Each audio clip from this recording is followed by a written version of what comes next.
So hello everyone, एक बार फिर से आप सभी का आपके अपने इस यूट्यूब चैनल पर स्वागत करता हूं। तो दोस्तों, एक बहुत ही बड़ी अपडेट निकल के आ गई है। यहां पे आप लोग देख सकते हो कि हम लोगों के ग्रुप में जो भारतीय रेलवे ट्रैक मेंटेनर ग्रुप है उसमें एक प्रेस नोट वायरल हो रहा है। और इस प्रेस नोट में क्या बोला जा रहा है कि कर्मचारियों के वेतन और भत्ते किस तरह से कम किए जा रहे हैं और यहाँ पे नया नया रूल निकालना है इनकम टैक्स का। सब कुछ इस वीडियो में बताने वाला हूँ, तो स्टेप बाय स्टेप सब कुछ देखते हैं। तो चलिए वीडियो को यहाँ पे स्टार्ट कर लेते हैं। तो यहाँ पे हम लोग ले चलते हैं प्रेस नोट की तरफ और इसको हम लोग खोल लेते हैं पीडीएफ के तौर पे। तो यहाँ पे ये खुल चुका है। तो यहाँ पे ये देख सकते हो प्रेस नोट है। तो इसको मैं अब चलता हूँ गूगल ट्रांसलेटर से, इसको हिंदी में कन्वर्ट करके आपको सब कुछ डिटेल बताने वाला हूँ। तो ले चलते हैं बैक। तो दोस्तों, यहाँ पे मैंने इसको इंग्लिश टू हिंदी वर्जन में ट्रांसलेट कर लिया। तो अब जान लेते हैं पूरी यहाँ पे क्या क्या किया गया है। कर्मचारियों के भत्ते के साथ खिलवाड़, किसको हटाया गया और किसको फिर उसी में मर्ज किया गया। तो यहाँ पे आप लोग देख सकते हो लिखा है कि भत्तों और साथ में वेतन आयोग की सिफारिशों की जांच करने के लिए वित्त मंत्रालय द्वारा गठित भत्तों संबंधी समिति ने 27/4/2017 को वित्त मंत्री श्री अरुण जेटली को अपनी रिपोर्ट सौंपी। फिर आगे कह रहा है कि समिति की अध्यक्षता वित्त सचिव श्री अशोक सिंह लवासा और सचिव कर रहे थे और गृह मंत्रालय, रक्षा, स्वास्थ्य और परिवार कल्याण, कार्मिक एवं प्रशिक्षण, डाक सचिव तथा रेलवे बोर्ड के अध्यक्ष इसके सदस्य थे और संयुक्त सचिव कार्यान्वयन प्रकोष्ठ इसके सदस्य सचिव थे। आगे कह रहा है कि समिति का गठन 29/6/2016 को मंत्रिमंडल के निर्णय के अनुसरण में किया गया था, जब वेतन, पेंशन और संबंधित मुद्दे पर 7वें वेतन आयोग की सिफारिशों को मंजूरी दी गई थी।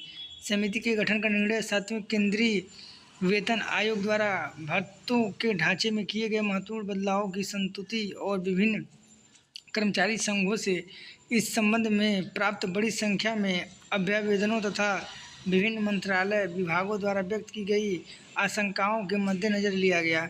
फिर आगे कह रहा है कि 7वें केंद्रीय वेतन आयोग ने सिफारिश की थी कि कुल 196 भत्तों में से 52 को पूरी तरह समाप्त किया जाए और 36 को अन्य भत्ते में शामिल करके अलग पहचान के रूप में समाप्त कर दिया जाए। समिति ने भत्तों पर 7वें वेतन आयोग की संस्तुतियों पर विभिन्न हितधारकों से प्राप्त सभी अभ्यावेदनों पर ध्यान दिया और 79 भत्तों के संबंध में अभ्यावेदन और संशोधन की मांगें प्राप्त हुई, जिनकी समिति द्वारा विस्तार से जांच की गई। ऐसा करते हुए समिति ने राष्ट्रीय परिषद, कर्मचारी पक्ष की अस्थायी समिति के सभी सदस्यों, संयुक्त सलाहकार तंत्र जेसीएम के साथ साथ रेलवे डाक कर्मचारियों, डॉक्टरों, नर्सों और परमाणु ऊर्जा विभाग के विभिन्न कर्मचारी संघों के प्रतिनिधियों के साथ बातचीत की।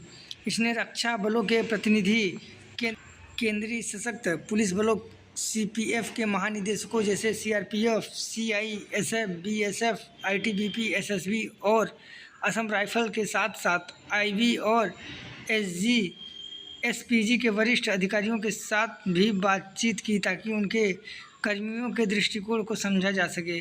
जैसा कि रिपोर्ट में उल्लेख किया गया है, समिति ने कुल 15 बैठकें की और अभ्यावेदनों की जांच करने में अतिरिक्त सचिव, व्यय विभाग की अध्यक्षता वाले अधिकारियों के एक समूह द्वारा सहायता प्रदान की गई। फिर आगे कह रहा है कि हितधारकों के साथ इस तरह के व्यापक परामर्श और विस्तृत जांच के आधार पर समिति ने 7वें सीपीसी की सिफारिशों में कुछ संशोधन का सुझाव दिया, ताकि वे सीपीसी की सिफारिशों के पीछे के तर्क के साथ साथ अन्य प्रशासनिक आवश्यकताओं के संदर्भ में हितधारकों की चिंताओं का समाधान किया जा सके। कुछ भत्तों में संशोधन का सुझाव दिया गया जो सभी कर्मचारियों के लिए सार्वभौमिक रूप से लागू है, और कुछ अन्य भत्ते जो विशिष्ट कर्मचारी श्रेणियों जैसे रेलवे कर्मी, डाक कर्मचारी, वैज्ञानिक, रक्षा बल कर्मी, डॉक्टर, नर्स आदि पर लागू होते हैं। रिपोर्ट, जिसकी अब व्यय विभाग में जांच की जा रही है, कि वे 7वें सीपीसी की सिफारिशों की जांच करने और कैबिनेट की मंजूरी प्राप्त के लिए प्रस्ताव को अंतिम रूप से देने के लिए गठित सचिवों की अधिकार प्राप्त समिति के समक्ष रखा जाएगा।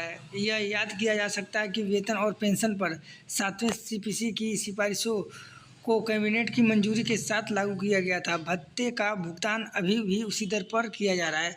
तो यहाँ पे दोस्तों, यहाँ पे ये बोला जा रहा है कि 7वें वेतन आयोग जब आने वाला था तो यहाँ पे कर्मचारियों के लिए बहुत ही बड़ा नुकसान किया गया और वहाँ पे जो वादा किया गया उससे गवर्नमेंट मुकर गई और जो भी भत्ते मिलने वाले थे उसमें भी कटौती कर दी और जो भत्ते इस समय दे रही है उसे भी विलुप्त करने के कगार पे है।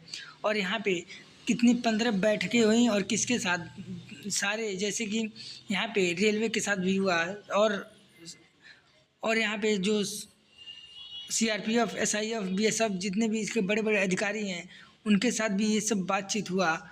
डॉक्टरों और फिर परमाणु विभाग के विभिन्न कर्मचारियों के साथ भी ये सब राय लिया गया, लेकिन वहाँ पे इनके साथ बहुत ही नाइंसाफ़ी किया गया। तो यहाँ पे आप लोग देख सकते हो साफ साफ लिखा है कि कुल 196 भत्तों में से 52 को पूरी तरह से समाप्त कर दिया जाए और 36 को अन्य भत्ते में शामिल करके अलग पहचान के रूप में भी समाप्त कर दिया जाए। मतलब ये हुआ था सिफारिश। तो बताइए यहाँ पे गवर्नमेंट कितना बड़ा खिलवाड़ कर रही है। और यहाँ पे यही हुआ है अब जब एनपीएस को 10% से बढ़ा के 14%, मतलब कि कर्मचारी की सैलरी का 4% और यहाँ पे लूटा जा रहा है। और साथ ही साथ एक और खबर मैं आपको बता देना चाहता हूँ। यहाँ पे मैंने अभी आपको ये प्रेस नोट जो निकल के आया था सामने, इसको मैं अभी एक्सप्लेन किया हूँ। फिर यहाँ पे आप लोग देखिए नीचे यहाँ पे क्या क्या यहाँ पे रिपोर्ट में आया, ये भी मैं आपको पढ़ के बताने वाला हूँ। तो ये सब कुछ जानकारी बहुत ही महत्वपूर्ण होने वाली है और ये सब आपको जानना बहुत ज़रूरी है अगर आप कर्मचारी हो तो, सरकारी कर्मचारी हो तो। क्योंकि अगर आपको अपने हक़ के बारे में नहीं पता रहेगा तो आप अपने हक़ के लिए लड़ नहीं सकते। तो फिर यहाँ पर देख लीजिए क्या बोला गया है। तो स्टेप बाय स्टेप सब कुछ यहाँ पर पढ़ के बताने वाला हूँ।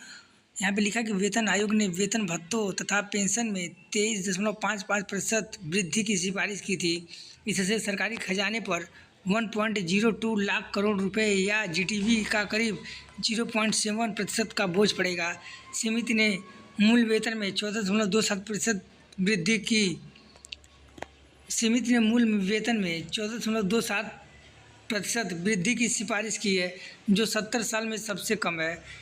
इससे पहले छठे वेतन आयोग ने 20% वृद्धि की सिफारिश की थी, जिसे सरकार ने 2008 में क्रियान्वयन के समय दोगुना कर दिया था। कुल 23.55% वृद्धि में भत्तों में बढ़ोतरी भी शामिल है। फिर आगे देखिए, आगे बोल रहा है कि आयोग की रिपोर्ट में शुरुआती वेतन मौजूदा 7,000 रुपये से बढ़ाकर 18,000। शिव गोपाल मिश्रा ने धोखा दिया। मतलब कि यहाँ पे शिव गोपाल मिश्रा ने धोखा दिया था और जो करने वाला था मासिक करने, जबकि अधिकतम वेतन जो मंत्रिमंडल सचिव का है मौजूदा 90,000 रुपये से बढ़ाकर 2.5 लाख रुपये करने की सिफारिश की गई है। सूत्रों ने कहा कि सचिवों की समिति अधिक वेतन की सिफारिश कर सकती है। इसमें न्यूनतम शुरुआती वेतन 23,500 तथा अधिकतम वेतन 3.25 लाख रुपये हो सकता है। अधिकारियों ने कहा कि इस साल के बजट में इसके लिए 70,000 करोड़ रुपए का प्रावधान किया गया। लवासा ने कहा कि 7वें वेतन आयोग की रिपोर्ट 1 जनवरी से प्रभावी होगा। फिर आगे कहा कि 7वां वेतन आयोग 2014 में गठित किया गया। तत्कालीन प्रधानमंत्री डॉक्टर मनमोहन सिंह ने सुप्रीम कोर्ट के सेवानिवृत्त न्यायमूर्ति और सैन्य बल न्यायाधिकरण के सेवानिवृत्त अध्यक्ष न्यायमूर्ति अशोक कुमार माथुर की अध्यक्षता में 7वें केंद्रीय वेतन आयोग के गठन को मंजूरी दी। फिर आगे बोला कि केंद्रीय वेतन आयोग केंद्र सरकार के कर्मचारियों के वेतनमान, सेवानिवृत्ति के लाभ और अन्य सेवा शर्तों संबंधी मुद्दों पर विचार करने के लिए समय समय पर गठित किया जाता है। एनएफआईआर ने भत्तों की रिपोर्ट की आलोचना की। कई कर्मचारियों ने कहा कि उन्होंने कर्मचारी की पीठ में छुरा घोंपा है। सरकार ने करोड़ रुपयों उनकी मदद से एरियर के लिए बचा लिए। नई दिल्ली बचा लिए। फिर देखिए यहाँ पे अब आगे देखिए क्या बोला जा रहा है कि भत्तों की रिपोर्ट पर आक्रोशित केंद्रीय कर्मचारियों के गुस्से का उस वक्त ठिकाना नहीं रहा जब इनकी तारीफ उस शख्स ने कर दी जिसके ऊपर उन्हें सबसे ज़्यादा भरोसा था। एआईआरएफ के महामंत्री शिव गोपाल ने भले ही कुछ मुद्दों पर सरकार की तारीफ की हो, लेकिन इससे कर्मचारियों के अंदर यह बात बैठ गई है कि वह सरकार की हाँ में हाँ मिला रहे हैं। कई कर्मचारियों ने रेल वार्ता से कहा कि कर्मचारियों के पीठ में छुरा घोंपा है और उनका सरकार के साथ गुप्त समझौता था। इस कारण से सरकार ने करोड़ों रुपयों उनकी मदद से एरियर बचा लिए। वहीं दूसरी ओर एनएफआईआर ने इस रिपोर्ट की आलोचना की। भत्तों पर केंद्र सरकार के कर्मचारियों का गुस्सा थमने का नाम नहीं ले रहा है। ऊपर से शिव गोपाल मिश्रा ने रिपोर्ट पर केंद्र सरकार की तारीफ कर स्वयं अपने लोगों की नाराजगी मोल ले ली। इसका नज़ारा पिछले दिनों में उन्हें उस वक्त देखने को मिला जब वह मंत्रिमंडलीय परिषद में बैठक में भाग लेने झांसी आए। उनका स्वागत करने के लिए मिस यूनिवर्स द्वारा भरसक प्रयास करने के बावजूद उंगलियों पर गिनने लायक यूनियन पदाधिकारी स्टेशन पर पहुंचे। फिर आगे कह रहा है कि कर्मचारियों ने पूरी तरह से उनसे दूरी बनाए रखी। दरअसल शिव गोपाल मिश्रा ने 1 से 3 लेवल के कर्मचारियों को 10 से 20% और 30% आवास भत्ता देने पर सरकार की तारीफ की, साथ ही अन्य ग्रुप सी के कर्मचारियों को इसी अनुपात में भत्ता देने की मांग की। लेकिन चालाकी दिखाने के चक्कर में यही गलती कर गए। सरकार ने किसी लेवल नहीं बल्कि आवास भत्ता की न्यूनतम दरें तय की थी। इसमें किसी लेवल का उल्लेख नहीं किया गया था। सरकार ने साफ कहा था कि कर्मचारियों को 1800 से 3600 और 5400 से कम आवास भत्ता नहीं मिलेगा। अब जिस 10%, 20%, 30% की बात कर रहे हैं, वह क्या बता सकते हैं कि अन्य क्वालिफाइड शहर में लेवल 6 के कर्मचारी को कितना आवास भत्ता मिलेगा? हम आपको बता दें कि इस मुद्दे पर शिव गोपाल मिश्रा का दावा पूरी तरह से तथ्यों से परे है। लेवल 6 में मिनिमम वेतन 35,400 है। इस पर 8% आवास भत्ते की दर से कुल 2832 रुपये कर्मचारी को मिलने चाहिए, लेकिन सरकार ने इसके लिए न्यूनतम दर तय की है। उसके अनुसार इस लेवल के कर्मचारी को 3600 रुपये आवास भत्ता मिलेगा। दरअसल उन्होंने एक बार फिर कर्मचारियों को गुमराह करने की कोशिश की, लेकिन इस बार उनकी चालाकी आसानी से पकड़ में आ गई। कई कर्मचारियों ने सोशल मीडिया पर उनके खिलाफ जमकर भड़ास निकाली और ऐसे शब्द का प्रयोग किया कि उन्हें पढ़ भी नहीं सकते, और कर्मचारियों का गुस्सा उनके लिए काफ़ी महंगा पड़ने वाला अब यह निश्चित हो गया है। तो दोस्तों, यहाँ पे आप लोग देख सकते हो कि शिव गोपाल मिश्रा जो है ये सरकार का दलाल बन चुका है और ये सिर्फ गवर्नमेंट के हित में बात कर रहा है और हाँ में हाँ मिला रहा है, और यहाँ पे वो बहुत ज़्यादा गलती कर रहा है क्योंकि कर्मचारी अब सब जान चुके हैं इसका क्या मसला है, और यहाँ पे कर्मचारियों के साथ बहुत ही नाइंसाफ़ी हो रहा है। और फिर यहाँ पे एक और रिपोर्ट सामने निकल के आई है कि यहाँ पे कर्मचारियों का बताइए इनकम टैक्स कितना मतलब बेकार कर दिया है कि इतने पे इतना बढ़ा दिया है। तो यहाँ पे गवर्नमेंट को ये सोचना चाहिए कि कर्मचारी ही अपने लिए कमाता है कि सरकार के लिए कमाता है। तो ये इतना इनकम टैक्स सही नहीं है। अब मैं इस पर भी बता देता हूँ किस कर्मचारी को कितना आय है तो उसको कितना देना पड़ेगा टैक्स। तो चलिए उसकी तरफ भी ले चलते हैं।